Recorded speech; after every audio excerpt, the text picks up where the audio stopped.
Thank you, everyone. What a wonderfully frank and engaging discussion that was. That was a real credit to all of the panelists and also to Emma for her moderating there. We have one session to go, and there's two very good reasons for sticking this out. One is that afterwards we'll go out onto the cloud terrace and have some cold drinks, which will be well deserved for all of you that have been here during the day. But more importantly, you'll get to hear our final session and a super group of speakers on a really important topic. And that topic is solving the energy trilemma and driving decarbonisation. Our speakers are Ali Al Khalifa, who's Chief Executive Officer of the Bahrain Future Generation Reserve Council, Frederick, who's Chief Executive Officer of GenZero. Joining us virtually is Beatriz Laranjeira, who is a Policy Officer at the European Commission.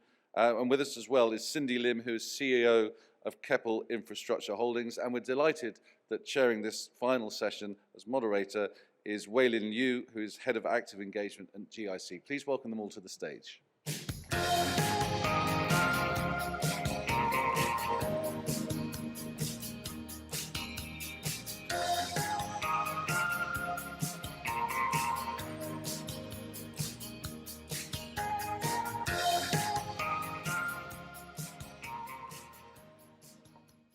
Good evening, everyone. I'm Weylin Liew. I'm the Head of Active Engagement at GIC, where we seek to invest more behind climate solutions and transition companies. I'm very, very excited to be on this, to be here with our panel speakers to talk about a very interesting topic, because all through today, I think we've heard about the adolescent traumas of the energy trilemma. By which I mean that in its teenagehood, it is running into a number of challenges, rising interest rates, interconnection delays, transmission congestion, profitability, intermittency, a whole series of difficulties. But from our panel speakers here, we have a policy approach as well as an investment approach. So I want to invite our panel speakers to just quickly introduce themselves and what their organizations are doing to tackle the question of energy supply and energy cost. Frederick, maybe we start with you. Sure, happy to do that. Good afternoon, everyone, and thanks for having me on. So GenZero is a relatively new investment platform company wholly owned by Temasek Holdings. Our purpose is actually to invest into decarbonization solutions across three broad areas: nature solutions, technology solutions, as well as carbon market solutions. We were provided with an initial capital commitment of about 5 billion Singapore dollars to do our work. That's roughly about 3.7 billion US. We have a double bottom line performance requirement. So in other words, we are expected to deliver sustainable financial returns in the long run, and at the same time deliver direct climate impact from the investments that we do. As we think about our portfolio, and we ask ourselves, why is there actually a nature as well as a technology component to it? And that's because we're trying to solve for this, right? To drive decarbonization. And part of that, trying to solve a problem doesn't mean that there is always just a direct brute force approach to solving it. If you want to take carbon out of the air, you can do direct air capture. You can also plant trees. So depending on how you actually look at your returns requirements, the time frame in which you want to create an impact and how much impact you want to deliver for the amount of investment capital that you have, then you can dynamically toggle at different points in time for different solutions. So maybe I'll just pause there and turn to the others. Hi, good afternoon. I'm Cindy from Keppel. I'm leading the Infrastructure Operating Division in Keppel. Within the Infrastructure Operating Division, we run three major lines of businesses, one being power and renewable, second being environmental infrastructure, and third being new energy. I think specific to today's topic about net zero and deep decarbonization, there are three aspects that Keppel is pioneering in the sector that we are leading. First being catalyzing Asia power interconnect. So I think we are importing renewable cross-border for the first time in ASEAN. Second being the fact that we are the first to invest and plant a hydrogen-ready large-scale combined cycle gas turbine, which later I will elaborate more. How does this mean in terms of future-proofing assets that are currently depending on gas as a transitional bridge, but yet propelling the potential use cases of low carbon hydrogen. And the third area which we are very excited about is really business model to help enable smaller and medium-sized enterprise to embrace energy efficiency through business model innovation, which is loosely called energy as a service. How do we help bring energy efficiency in terms of cooling of space to the marketplace at scale? So later, hopefully, we have time to elaborate more on these three big buckets.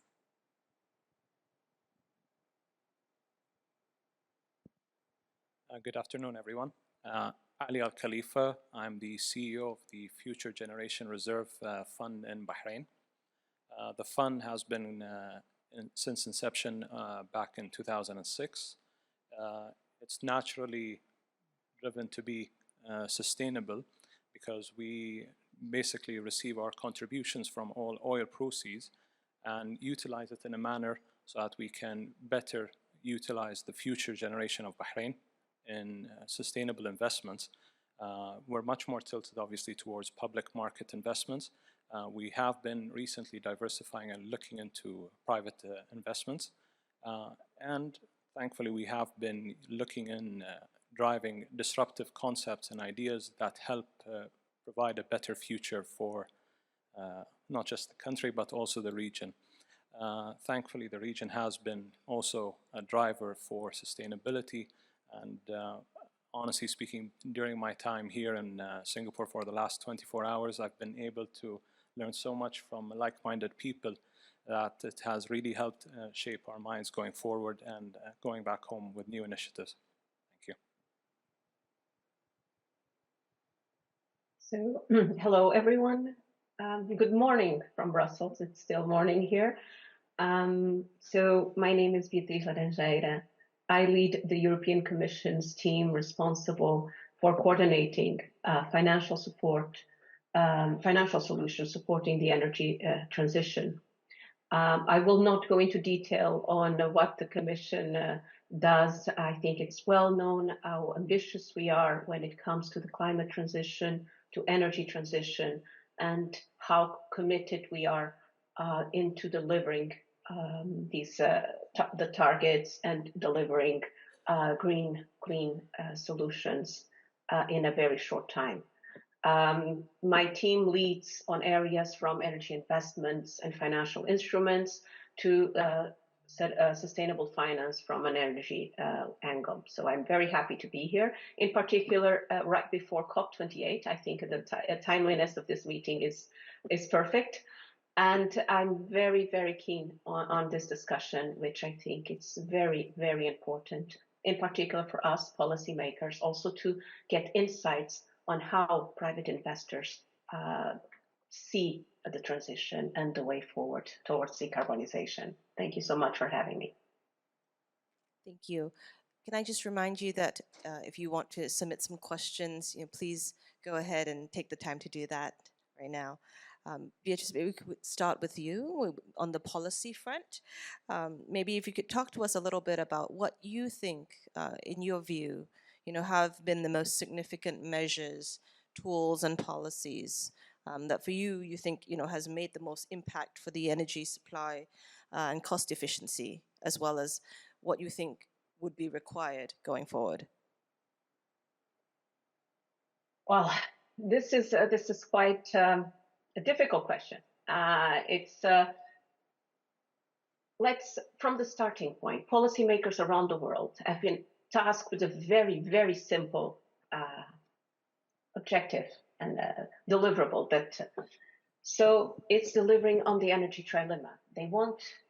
They should ensure security of supply in their countries based on sustainable energy sources at an affordable price. It's not easy. Let's be very honest. If you look at the Paris targets, it will take trillions to get there. So in the EU alone, we estimate that by 2030, investments in energy and in sustainable transport only will reach over 1 trillion euros per year. That is a lot that public finances themselves will not be able to sustain. We need to rethink the way that we support transition investments, and look for more tailored solutions. So far, we see a lot of grant-based support for the transition, at least in the EU. But now we need to start rethinking how we do this and get the private sector onboarding and also supporting and complementing the action of the public sector. From a public policy point of view, which I also think it was the key aspect of your question, I will try to be succinct because it's very dangerous to ask someone from policy to expand on this, and we could be here all day. But I will try to focus on three key aspects that we've been working on and that we think that we still have a long way forward and where we think that are fundamental to drive the transition with the private sector, in particular with private investors. So from a policy point of view, the first group that I would like to stress are linked to regulatory stability and predictability, as they are key to allow the different players in the energy ecosystem to plan their decisions. So we need to take into account that the transition investments, for the most part, are very long-term investment decisions. For instance, delivering on a grid project will take around 10 years. So this is something that we need to take into account. This is not immediate investments. So the work of policymakers on sustainable finance is indispensable to support the transition towards a greener economy. Sustainable policies should provide clear and practical guidance on the definition of sustainable economic activities. I understand that there was already extensive discussion on sustainable finance, so I will not go into the details. But I will just touch upon it briefly, in particular coming to the EU taxonomy, which provides clear criteria to establish whether an economic activity should be identified as sustainable, and while contributing to avoiding greenwashing, because the parameters are very clear, there's clear standards to be met, and also providing clear indications to investors on how we see the future of the energy system in the EU, thereby also allowing them to identify where the risks of stranded assets are. Taxonomy is complemented by, I will single out a specific framework as well, which is standardized corporate reporting on environmental aspects, so that investors have the information they need to evaluate their potential investees when it comes to impact on the environment, and also assess financial risks and opportunities arising from climate change. Another, still on the policy, what we have identified from our personal experience here in the EU is that red tape in permitting processes is a big hurdle for investors. It's been singled out by investors in the EU over and over again as a key issue. This is why it merited the inclusion of renewable permitting in our emergency regulations to deal with the energy crisis during 2022. It's a very, very important aspect that we considered key to deal with the energy crisis. It also, to ensure that it wasn't a one-off, we also included it now in permanent legislation in the Renewable Energy Directive, which defines maximum permitting deadlines for member states in the EU to actually address their requests. We all know that while it's still only on paper, a project can become very costly. So we need to shorten these periods where they're still looking for permitting authorizations. So moving on, so that also in the interest of time, a second key group of factors is linked to the rapidly increasing share of renewable energy, renewables in the energy mix, and the fast electrification of the economy, which will require a rethinking of the energy markets themselves and the energy system. The integration and coordination of the energy systems is key to prevent inefficiencies. There's a need to increase the interaction between the various energy vectors, from energy production to transmission and distribution. At this moment, what we see is that renewables deployment and electrification is going much faster than grid deployment.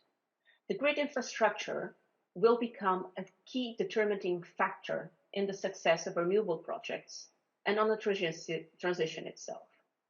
We will need to avoid situations where new renewable capacities cannot feed over certain periods of time due to grid congestion, or situations where a project is viable, it's operational, but there's no connection, or there's insufficient connection to the grid. That will affect, of course, the viability of the whole project.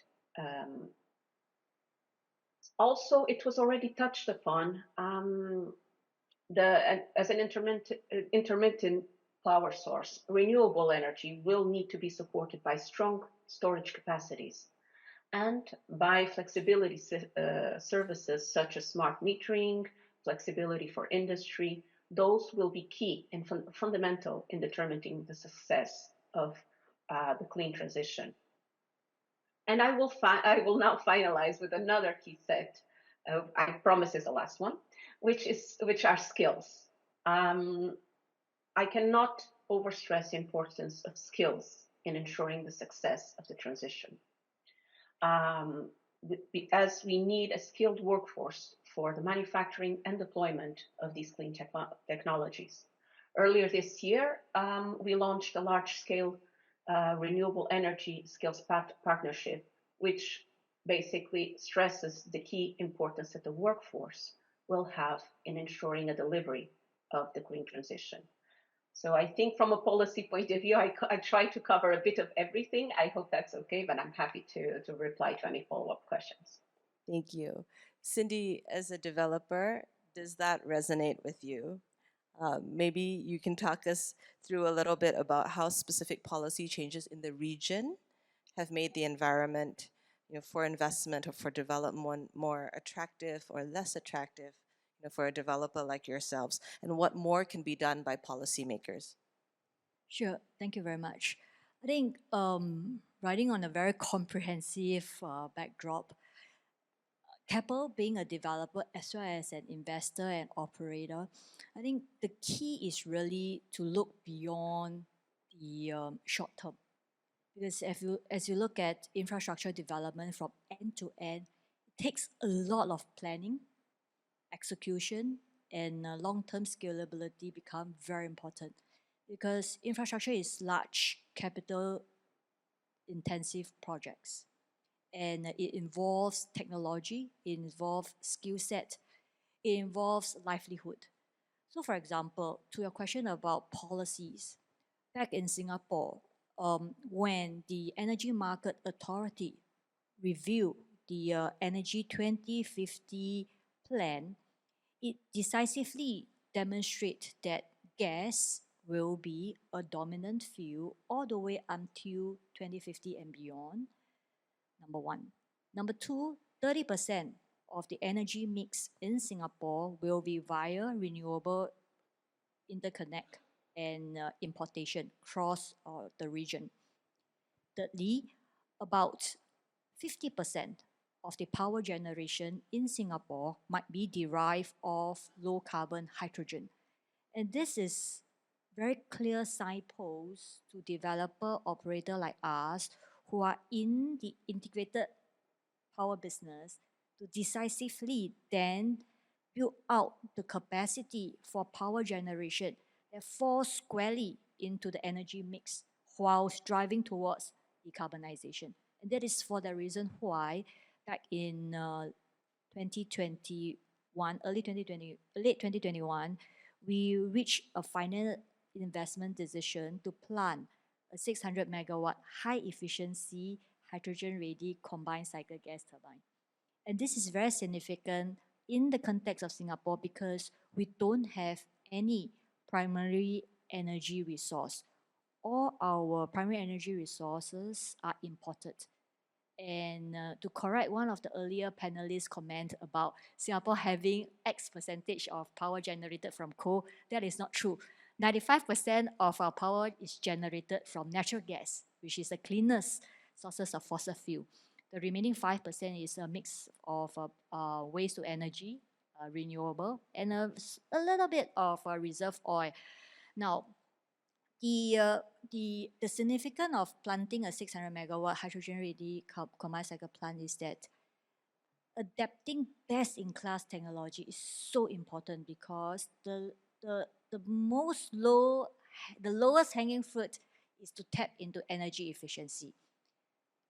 This power plant will be 10% more efficient than the average generation fleet in Singapore. And this is by no means an easy task. If you look back, the last new planting of power plant was 10 years ago.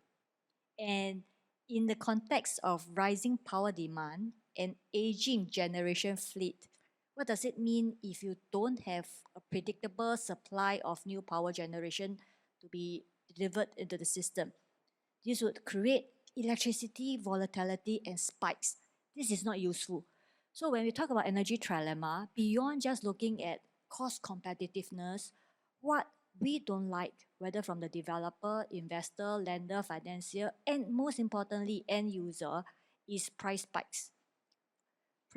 Huge volatility in prices, whether it is from the energy or power, is not useful. It's not helpful. It causes a lot of stress in the system. So to us, I think this has to be taken into consideration. You can't have energy transition without stable price, number one, and also energy security. So to your earlier question, so this is how we help ensure the decarbonization is in a very measured and thoughtful way. The hydrogen readiness need a bit of elaboration. So we talk about having renewable generation that are being installed that are not grid connected. So what do you do with all this surplus renewable? I think one pathway is really to produce green hydrogen using surplus renewable that's not connected to the grid as number one, a store of energy, and number two, potentially to use it for application that is not easy to abate through electrification. So some of the hard to abate sector like cement, like steel, fertilizer, and also in countries like Singapore where we don't have vast renewable could really monetize some of such stranded renewable via the form of hydrogen. So this is where you hear a lot of commitment behind green ammonia as a potential vector to move stranded renewable in the form of green hydrogen to locations like Japan, Singapore, and beyond. Thank you. Thank you. I'm not sure we heard a lot about potential policy support, but we did hear a lot about hurdles.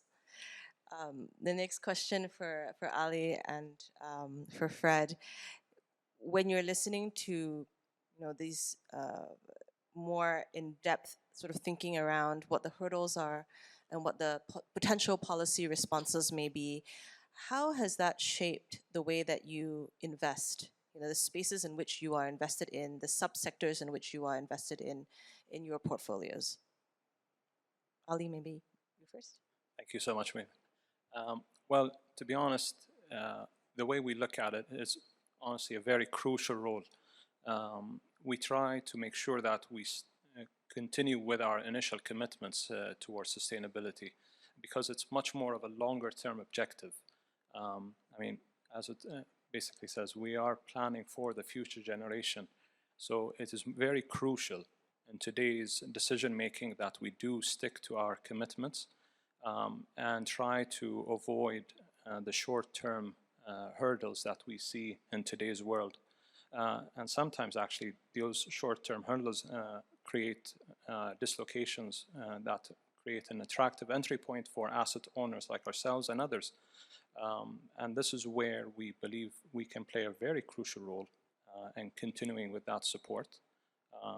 Honestly speaking as well, we've been in the region going forward with environmental initiatives for the past 20 years.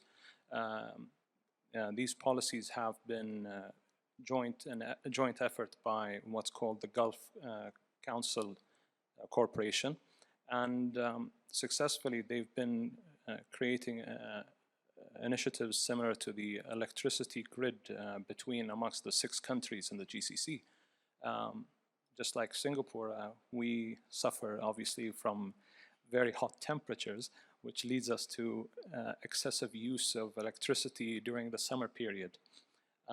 So the unification of the electricity grid, thankfully, back in replanning 2 decades ago, has been able to help provide surplus towards other countries that require that electricity, instead of being in a situation where it creates outages in certain areas of their countries.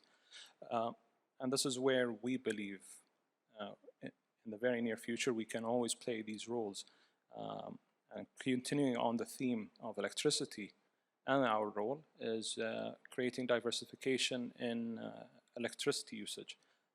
Today, we're much more focused and believe our power plants are all IWPPs, which could be considered quite efficient maybe 2 decades ago. But in terms of where we are with renewable energy and the cost efficiency that we see in today's environment, can play a very crucial role.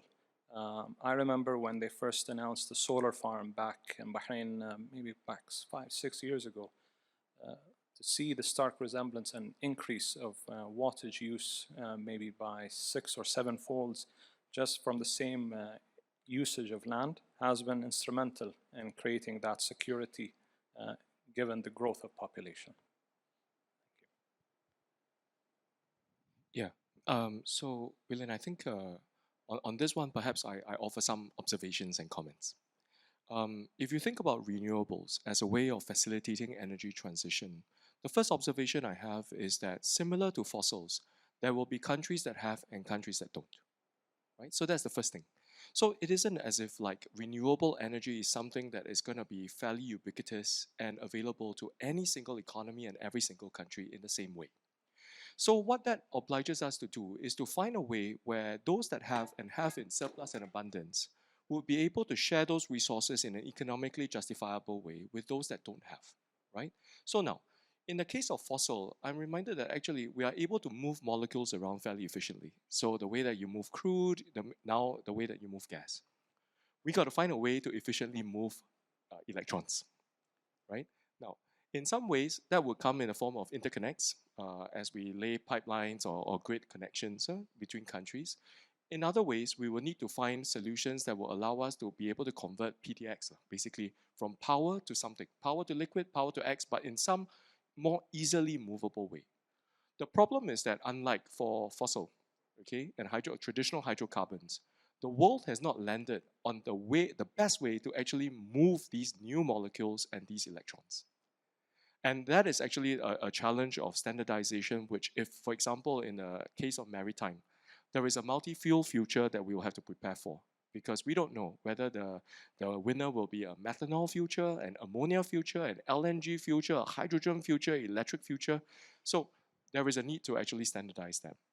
But actually, I also look at it as another thing before I come to a concluding point on this.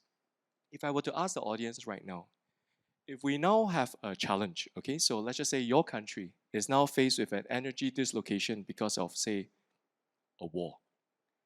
And you ask yourself, would it be okay to restart coal-fired power plants to provide near-term energy security for your country and your economy? How many of you think that that would be okay? So few. How many of you would think that that is not okay? Okay, also a handful. I see that there are a lot of people that are sitting on the fence. And the reason why I imagine that most of us are actually conflicted and not quite sure which way we should be voting on this is because it is a very complex conversation, a difficult decision. But if you look at what some of the countries have done in response to the more recent energy dislocations, is that I think the evidence seems to suggest that people would weigh towards ensuring short-term energy security over climate and over the longer-term cost-effective way of doing things. Now, why is that the case? It's not right or not wrong. It is just the way that it is. But the danger for us as investors and the way that we are looking at the energy dislocation is, if the near-term decisions happen to actually prejudice what would be a better outcome in the longer term, then that's quite difficult or challenging. So in other words, if we are, for example, having to invest into new coal plants or hydrocarbon plants in order to meet near-term challenges, and that would then lead to a capex cycle that could be 25, 30, 35 years in the making to unwind. That becomes a bit difficult. So how do we actually resolve this? I would suggest that there are two things that would become important. One, as I had mentioned earlier on, is the need for a liberalized way of thinking about global cooperation and trade for environmental assets. Because if you don't kind of like have that, then the countries that have will not be able to supply to the countries that don't have, and collectively we will still have a climate problem. The second aspect of it is we will probably need to invest ahead of time into an underlying and enabling infrastructure to facilitate that. So that means that even ahead of people being able to trade on the renewables and all that, how do we create those interconnects, the grid infrastructure, the connect between countries ahead of time? Now, it is very hard, I would imagine, for the private sector to actually come in a very big way to support building out this capacity ahead of time. So that's where international organizations, governments, and multilaterals probably would need to come in and help to support that first. Now, why is that important? Because as I go back, if your near-term decision-making is always going to weight towards certain short-term, urgent kinds of priorities, but by having the infrastructure in place ahead of time, what it does is it actually changes the economic calculus, that you actually have options to actually call on if you are actually distressed at a point of a crisis. So those are probably some thoughts around how we can actually move ahead on this energy transition.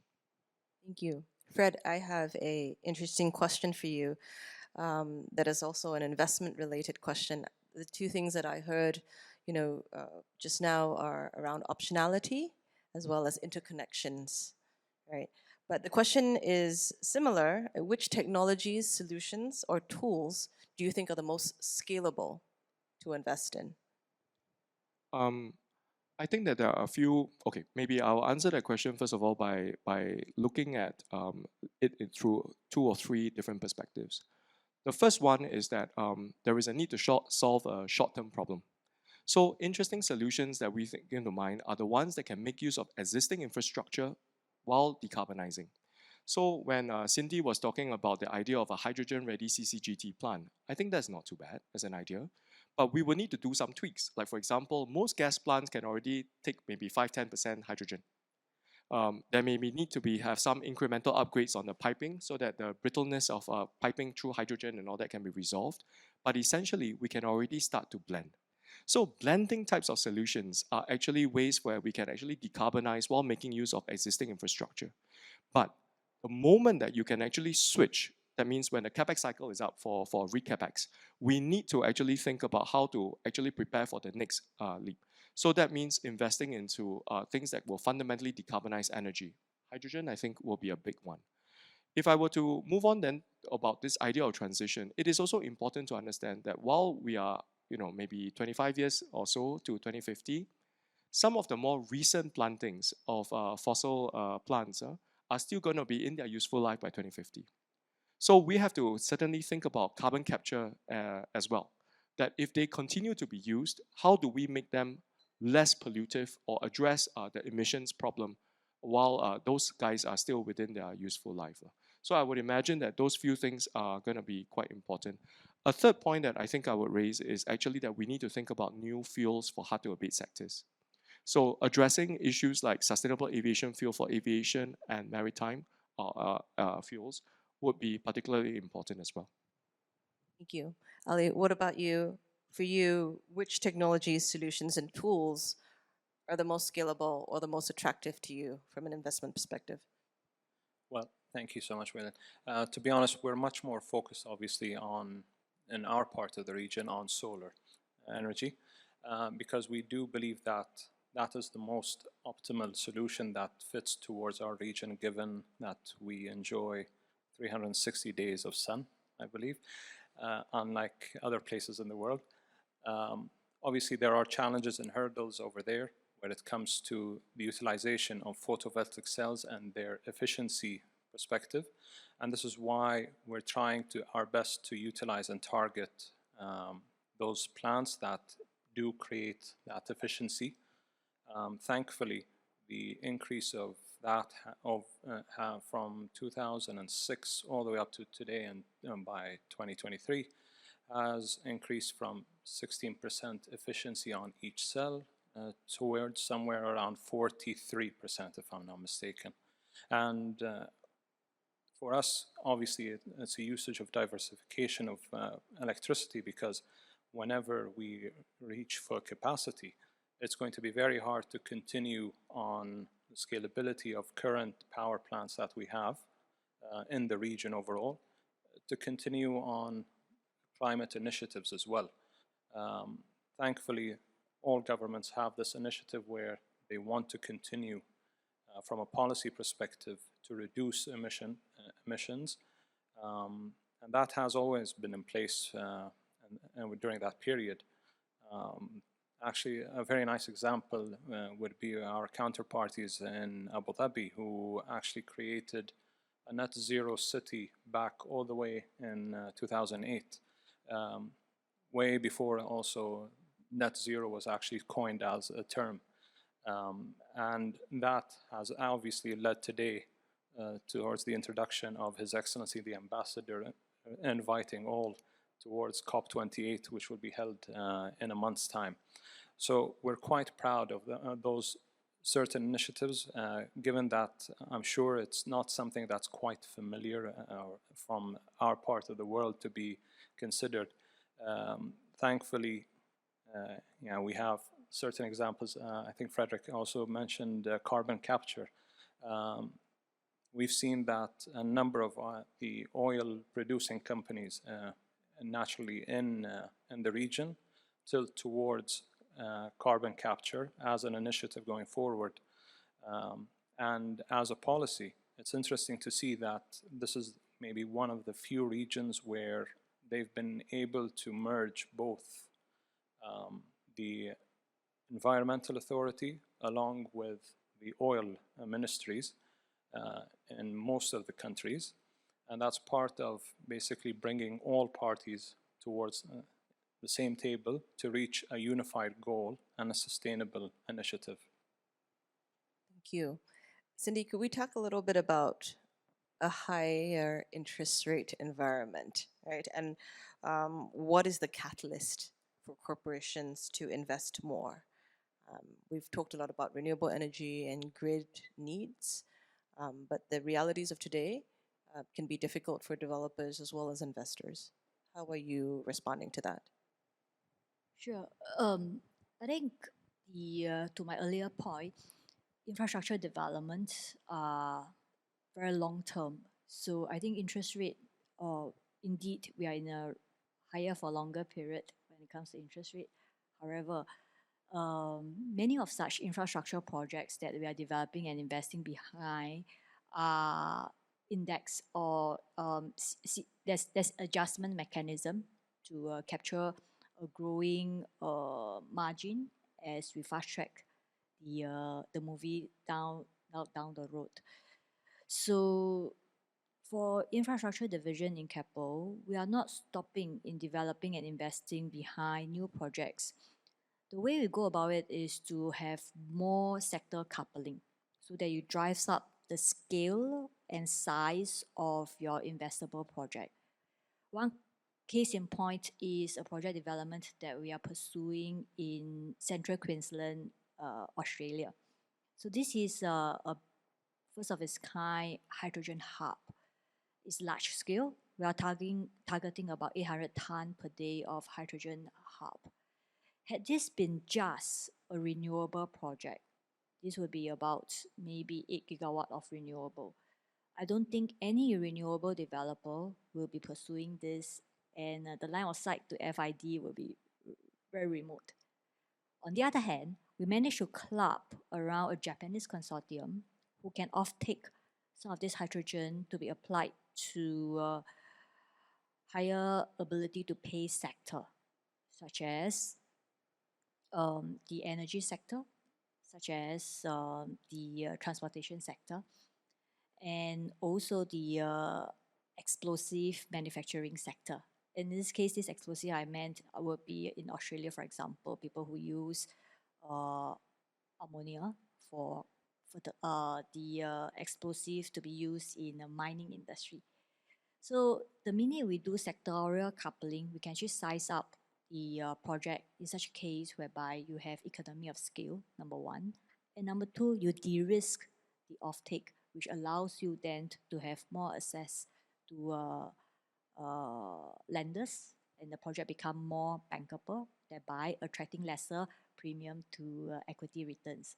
So this is one very classic example of coming together and stitching project end to end from various sector and various geography.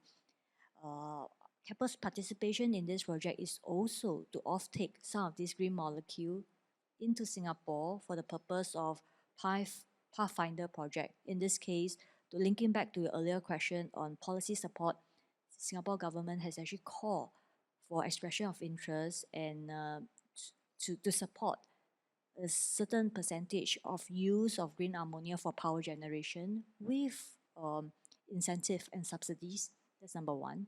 And number two, it will be used to catalyze the bunkering industry.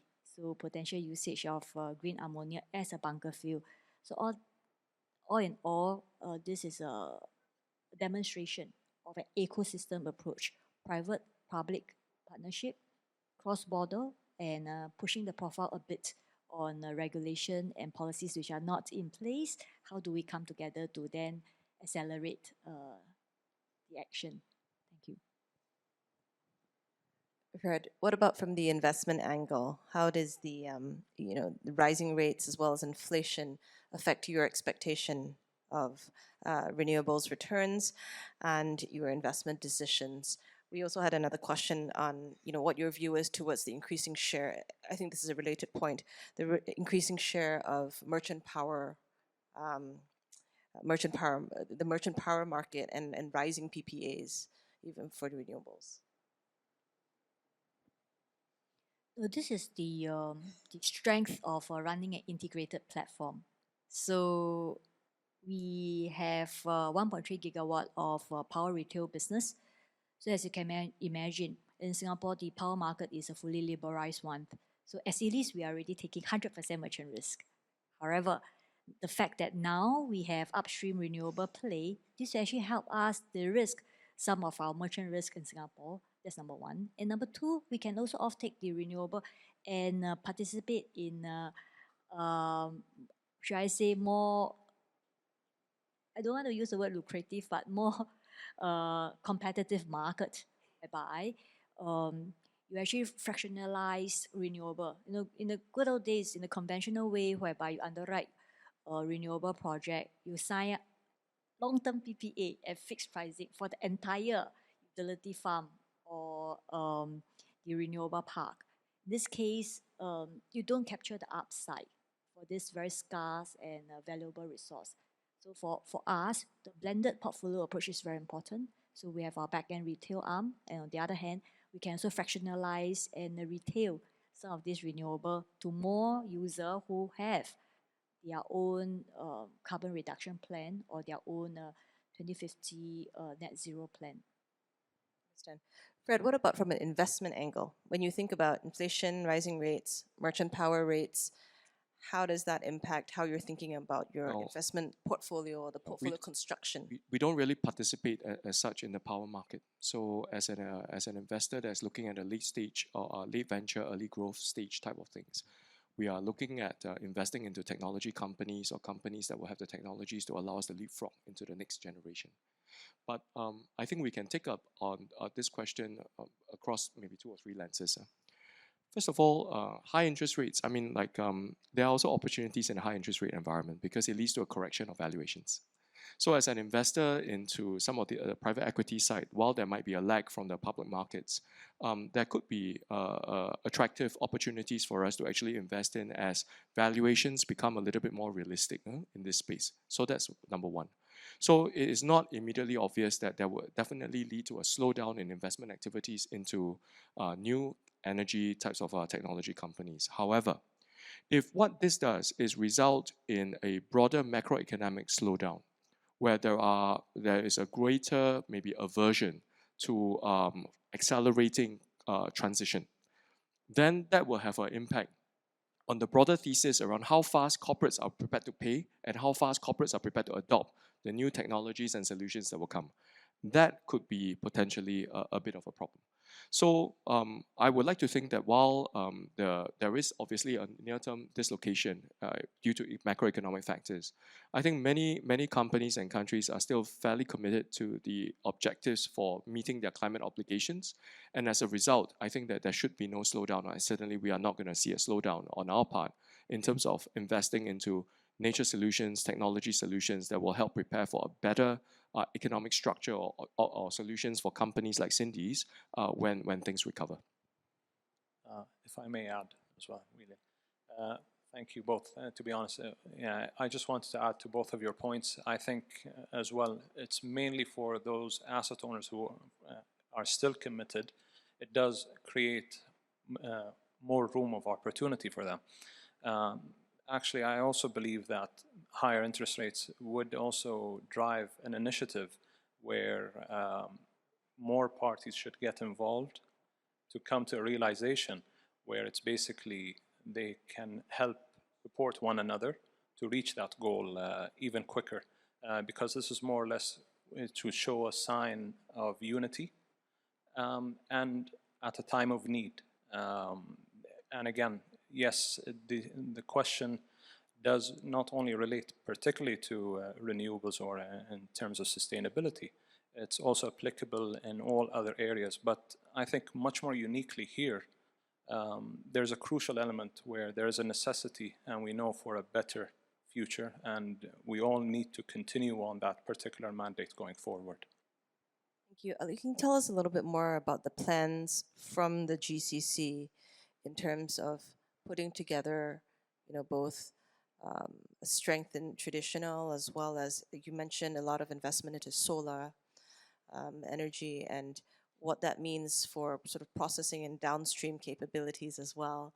I'm not sure if this is, also in the role of the Future Generations Reserve Fund, or it's something that you're invested behind. Thank you so much.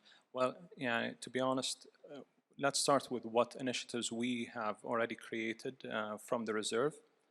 In particular, it's something we're quite proud of being as a disruptor, because in particular it hasn't always been a requirement per se in our mandate, but we know that from an environmental perspective, you can't generate or guarantee the future generation without proper environments.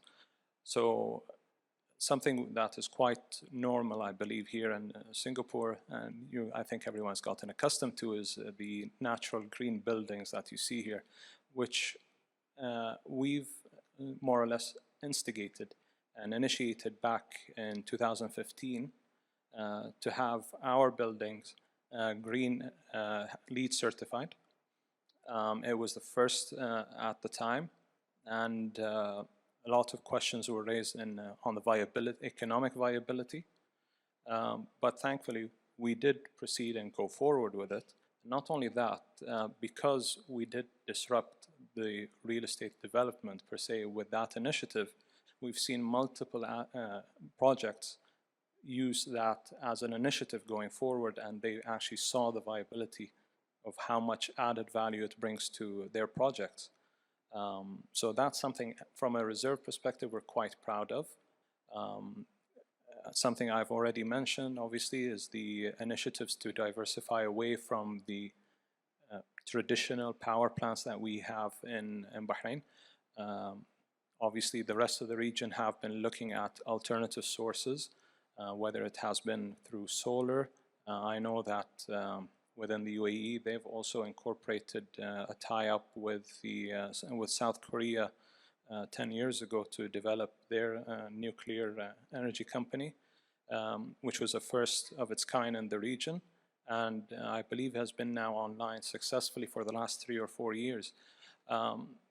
So it has been something of good initiatives to see this diversification come to an actual reality, and we do believe that there are more initiatives to come. Understand. We have had a couple of questions, maybe Beatriz first and then anyone else who wants to chime in. Will nuclear or fusion be an alternative for decarbonization?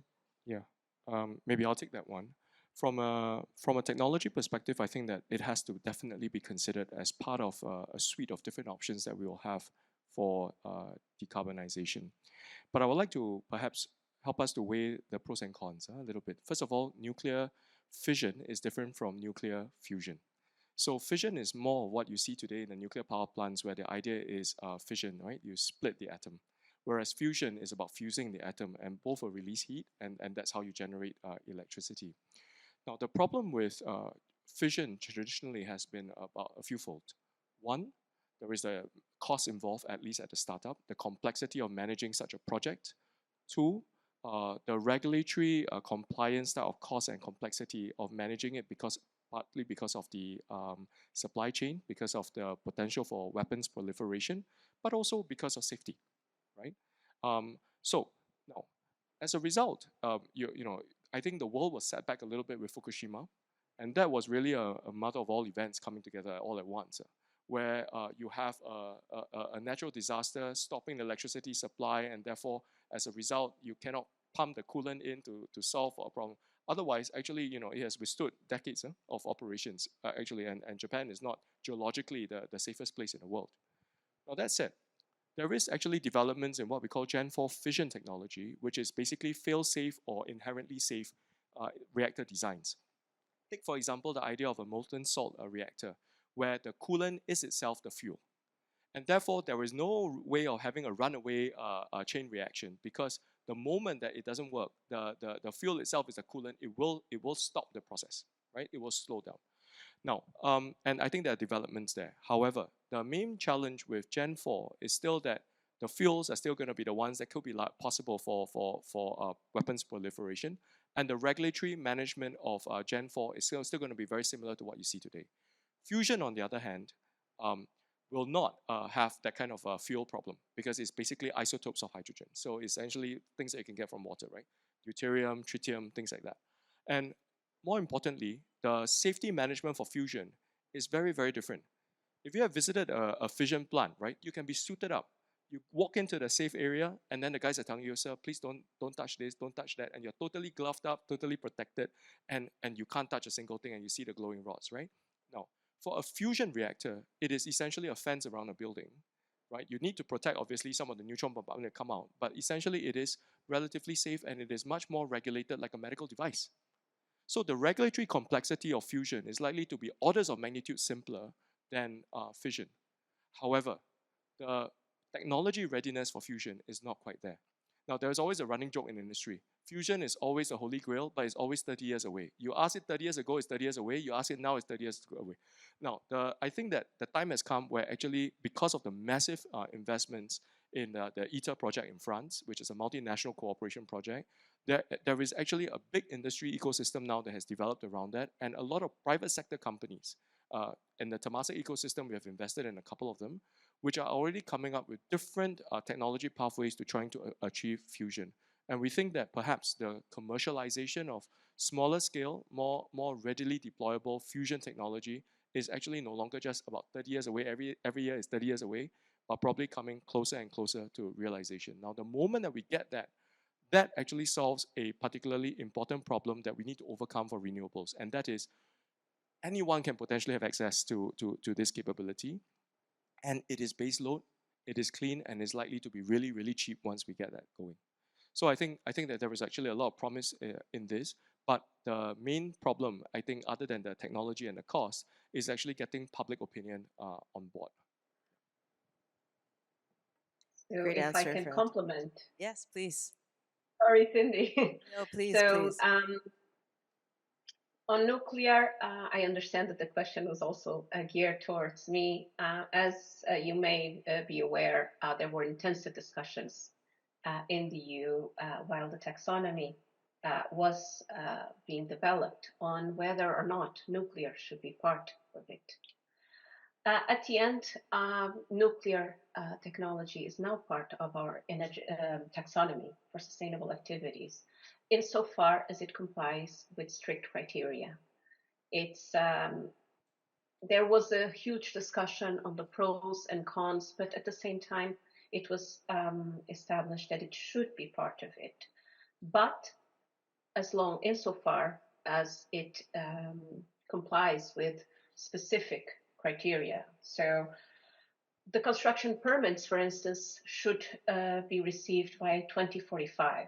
As of that, there should be no further new initiatives. Plants must switch to accident-tolerant fuels by 2025, which is around the corner if we look at the calendar. And they must adhere to specific standards for disposal of radioactive waste. So it's true, it's there as also as a transitional technology, but it needs to comply with quite specific and stringent conditions at the moment that to be deemed as part or eligible as for sustainable finance parameters. I don't know if this kind of replies to the question. Yes, thank you very much. We're out of time. There is one more question that I think, as a former industrials and materials analyst, I just need to ask. Regulations needed to bring forward more investment for hard to decarbonize processes, products in steel, cement, and chemicals. I think this is a bane of all of our investing and regulating careers. But maybe Beatriz and anyone else on the floor who would like to chime in. Well, hard to decarbonize sectors are an issue we've been all going around with. We know they exist. We know they do not have readily available solutions. But at the same time, there's a stringent need to reduce emissions from these sectors. To support the net zero transition, all sectors in the economy will need to rapidly decarbonize. To help fund the decarbonization of these sectors, transition finance can play a key role by establishing clear and practical parameters and standards to prevent a carbon lock-in.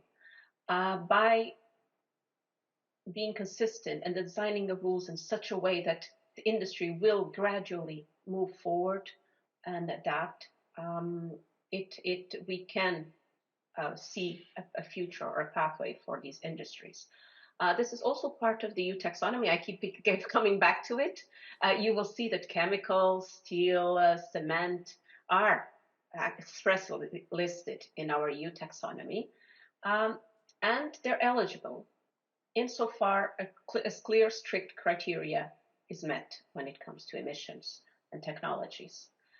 We are further strengthening the mechanisms for further incentivizing investments for the transition, while discontinue investments in high-emitting sectors, which we hope that gradually will reduce emissions. But this is a difficult challenge that cannot be addressed by regulation alone, as it's also a technological question. At the same time, we are providing ample financial support for research to find technological solutions that will allow for these industries to meet the decarbonization challenge as soon as possible. But I have to admit there's not a perfect solution at this moment, but we're striving to improve as we go.